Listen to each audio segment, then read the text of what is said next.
Good day, my schoolers. Welcome to my school channel. My name is Alexandra. So in this video, you'll be joining me to solve the JAMB CBT past question for the subject government year 2011. Please stay with us, do not go anywhere, and we'll be right back.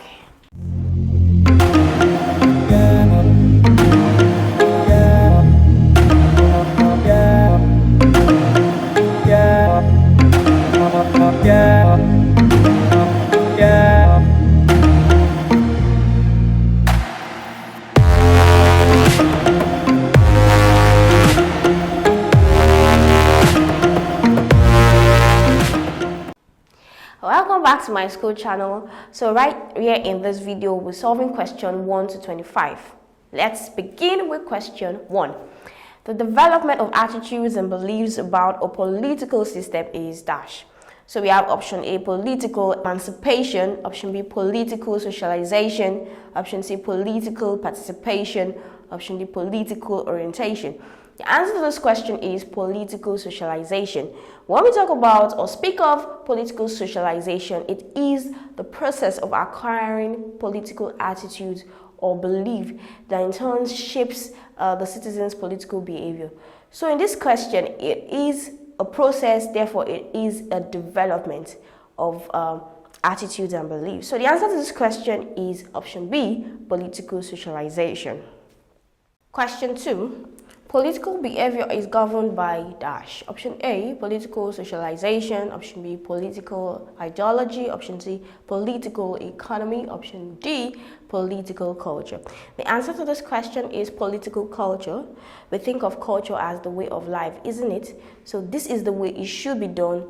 This is the way we should do it. Okay, political culture, therefore, is the set of attitudes and beliefs that governs the people's behavior, okay, in a political system. So political culture sets the standards for our behavior, okay, for political officials or citizens in general. So it is not political socialization, because political socialization is just acquiring those attitudes. It's a process. But culture is the attitude and the belief itself that gives political processes its meaning. Okay, so option D is the final answer to this question.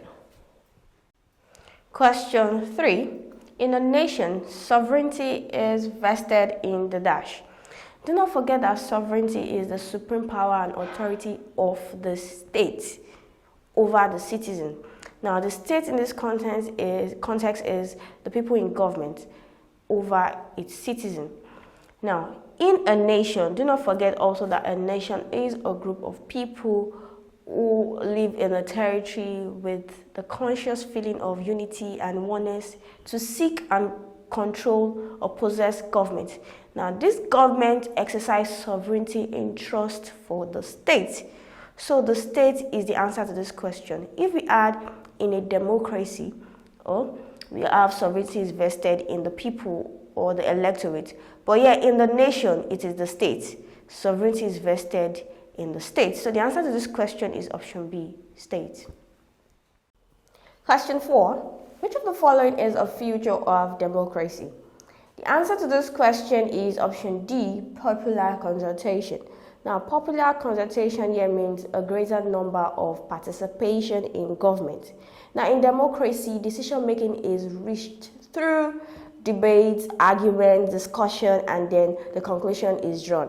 Okay, in democracy, there is no such thing as suppression of people's opinion. So everybody's opinion is welcome. Everybody is involved in a democracy, in a democratic government. So the answer to this question is option D, popular consultation. Question 5. Private ownership of the means of production is central to dash. The answer to this question is capitalism. Capitalism is the private ownership of the means of production.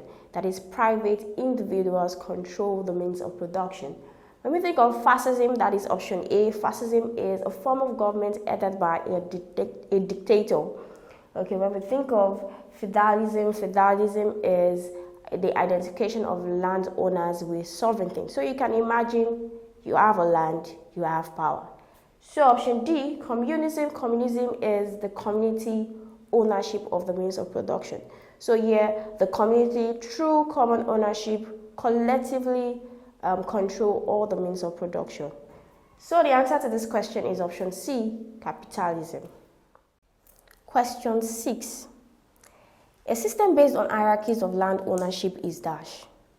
Like I mentioned before, feudalism is the identification of landed properties with sovereignty. Feudalism is the answer to this question, and I said a quick way to remember feudalism is to think of you have a land, you have power. Okay, so when we are speaking of hierarchy, or when we speak of hierarchies, we think of ranking. Okay, and in descending order, according to the feudal structure or the feudal social structure, it starts with the king. So the king is the highest on the ranking scale. Okay, so the king is born to own land. Okay, they inherit land, so they are landowners from birth. Okay, right from birth, they are landowners. And the next, or every other group under the king, have to work to get the land. All they need to do is to be loyal to the king. So you are loyal to the king, he rewards you with a piece of land, or he rewards you with what they call fief. Okay, F-I-E-F or F-I-E-F-S as the plural form. So after the king, which is the greatest, you have the noble, and then you have the church officials, which include bishop, pope, and so on and so forth. And then next you have is the knight who defend the king or defend the king's property in exchange for land for themselves. And the last we have the peasants or the serfs. Okay, the peasants are the ordinary people. So that's the ranking, okay, from the greatest to the lowest. Okay, so this tells us that option A is the final answer to this question, feudalism. Question 7. Which of the following performs quasi-legislative functions? Now, when we say quasi, what do we mean? Quasi is in part, partly, partially, or to a certain extent or certain degree. Okay, so we see that it does not capture the entirety of a particular function. So now let's bring it to legislative.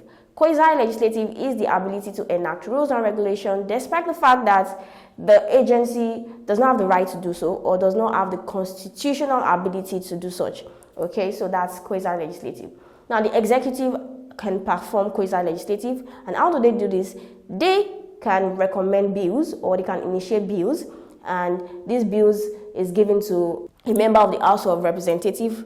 So the member of the House of Representatives can introduce it in the House, but the executive can't introduce a bill or can initiate a bill. Okay, so another way we can think of the executive getting involved in legislative function is the delegated legislation, and the concept emphasizes the power of executive to be able to make laws. So the power vested on legislative to be able to get themselves involved in policy making. So the answer to this question is option D, the executive. Question 8. A major weakness of confederation is dash. Do not forget that confederation is the union of sovereign states.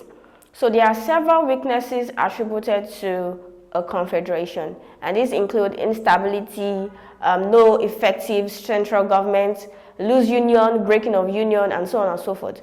So the answer to this question is clearly option B, tendency towards secession. Secession is the withdrawal, to break away from. So option B is the final answer to this question. Question 9. Members of a parliament are required to report the proceedings of the House to their dash. Okay, by members of a parliament, we mean members of the lower house, which is the members of the House of Representatives. Okay, so the answer to this question is constituencies. So when we say constituency, we can think of constituency as a specific area, but it doesn't end here. It's a specific area with a group of voters or voters who elect representatives into a legislative body or to a legislative body. So the answer to this question is option A, constituencies. Please be reminded that you can take practice questions with our simulated JAMB CBT past questions. All you need to do is you click on the link in the description below. It takes you to the Myschool website. There you have to download Myschool mobile app for your Android phones and Myschool software for your computers and laptops. Please go ahead and download and start practicing. Now moving on to question 10. Which of the following is a unitary state? So Nigeria is a federal state. India is both federal and unitary in nature, so it combines both. The United States of America is a federal state. whereas Ghana is a unitary state. So option D is the correct answer to this question. I believe you're enjoying this content. If yes, please do not forget to hit the like button, click on the subscribe button, and lastly, tap on the bell notification to get informed as soon as we release the next videos. Question 11. Ending a session of Parliament by royal proclamation means the dash. Now, the answer to this question is prorogation of Parliament, but what do we mean by royal proclamation? Now, this is a formal notice issued by a person of authority. Okay, so prorogation of Parliament is the answer because it ends a session by royal proclamation. And who does the proclamation? The President. So the President issues a notification for the end of the session. So the answer is option B. However, when we think of dissolution of Parliament, it ends the life of the House. Okay, it terminates or puts an end to the life of the existing House. And that is why it is followed by a general election. So the answer to this question is option B, prorogation of Parliament. Question 12. A main feature of the Parliament system is that dash. Now, a Parliament system is a system that distinguishes between the head of state and the head of government. So they are two different people. Okay, so the head of state is different from the head of government. So the answer to this question is option D. The executive is appointed by the legislature.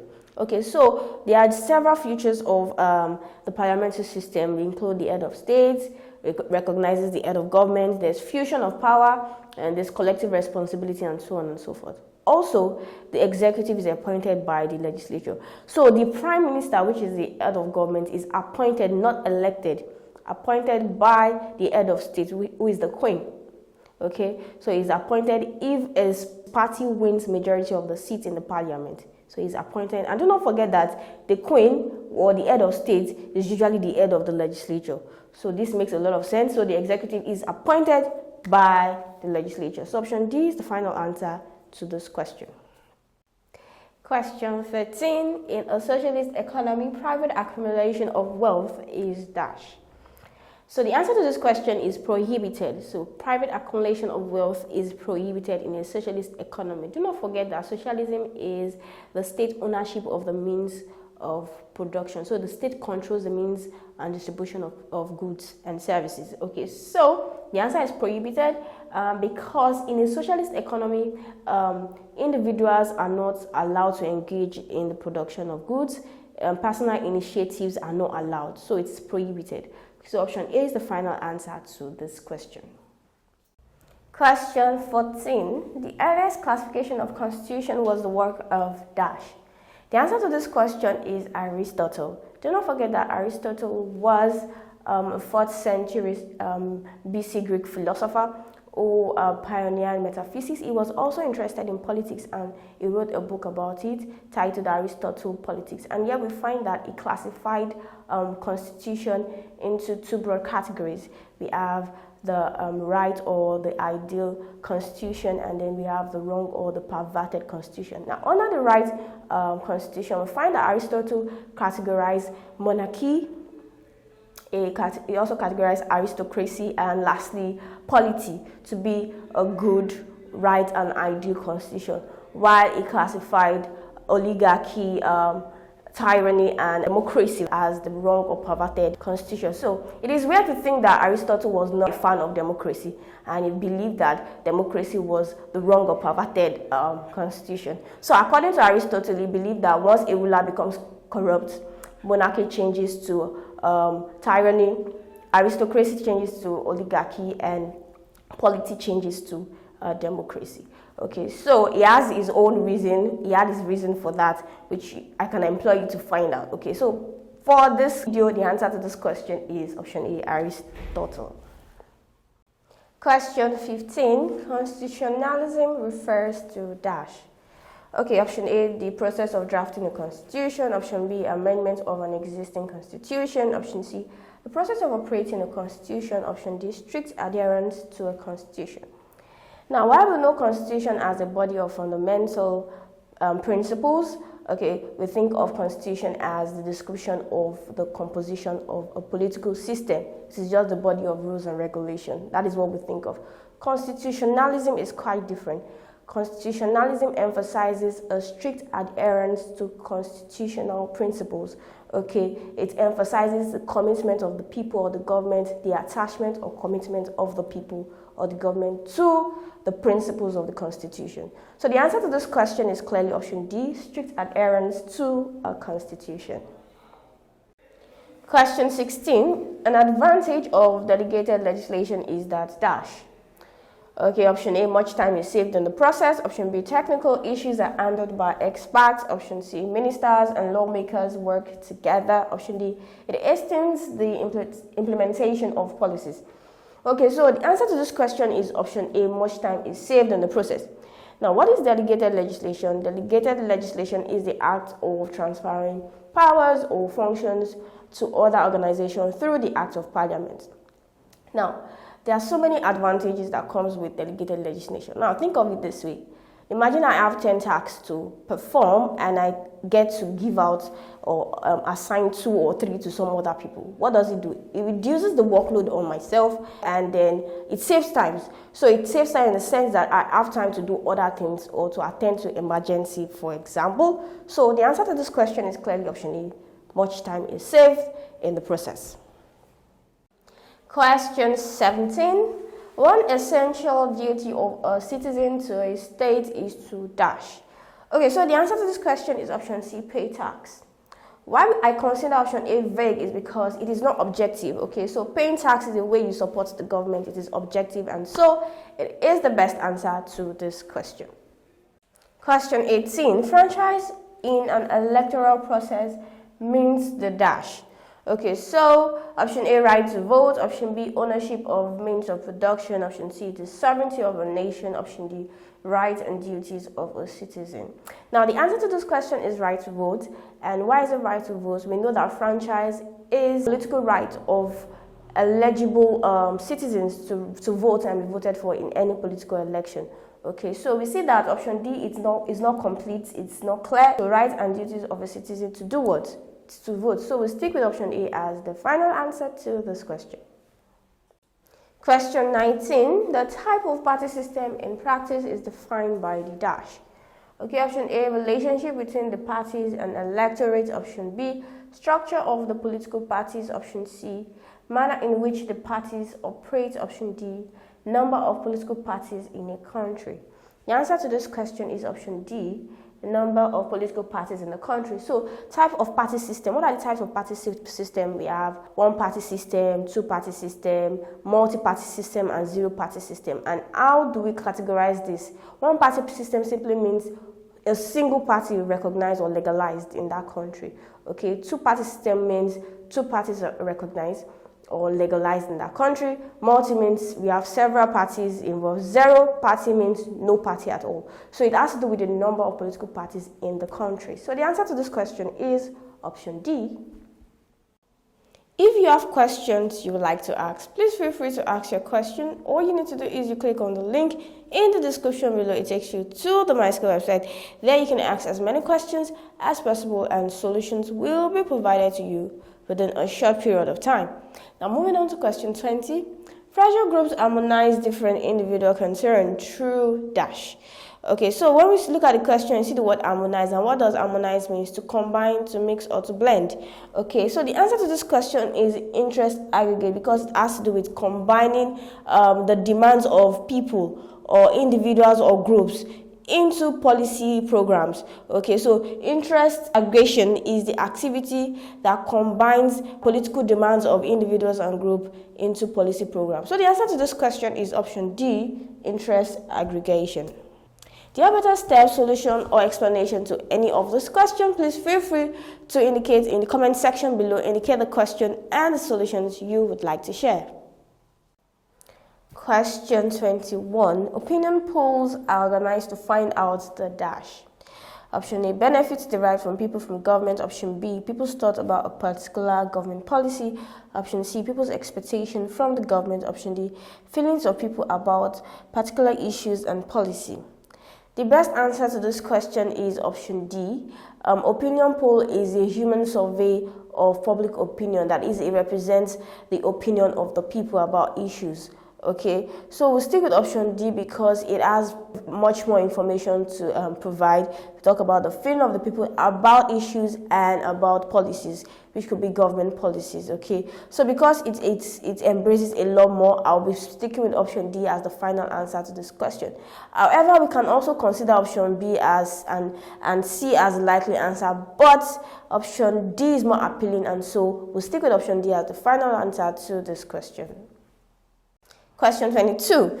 In pre-colonial Igbo land, autocratic rule was made difficult by dash. Option A, fear of dethronement. Option B, absence of a centralized system of authority. Option C, pressure from age grades. Option D, activities of court societies. So the best answer to this question is option B, absence of a centralized system of authority. Now, you will remember that the Igbo political system was completely decentralized. This means that power was not in a single person.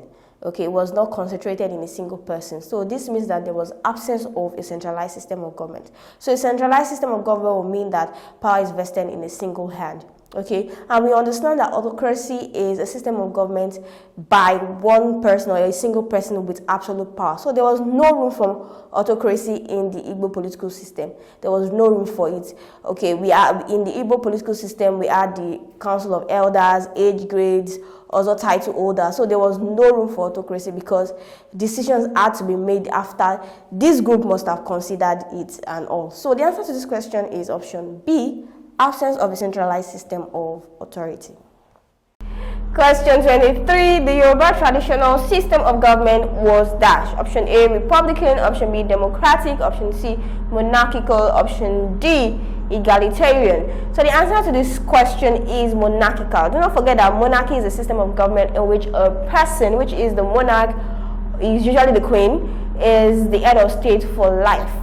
Until he renounces the throne, he is the king for life. So the answer to this question is option C. Do not forget also that the Yoruba political system recognizes the Alaafin of Oyo as the king, okay, and he is the head of state. So the answer to this question is strictly monarchical. Question 24. Under the pre-colonial Sokoto Caliphate system, the next in command to the Sultan was the dash. The answer to this question is Waziri. Waziri is the head of all officials, is regarded as the prime minister, so he's the second in command. Okay, but when we talk about the Akali, Akali is the executioner of law. Galadima is in charge of this capital. Madaki or Madawaki also is the commander of army. So the answer to this question is option D, Waziri. Question 25. Which of the following societies was classified as acephalous? Now, acephalous means lacking a head or having the head reduced, okay? And the answer to this question is option C, Igbo. So the Igbo political society is regarded as a completely decentralized political system because it lacks a head. We don't have a single person controlling the activity of the state or the political system in general. So the answer to this question remains option C, Igbo. We've come to the end of this wonderful segment. I believed every bit was impactful. Please do not forget to hit the like button, click on the subscribe button, and lastly, tap on the bell notification to get informed as soon as we release the next videos.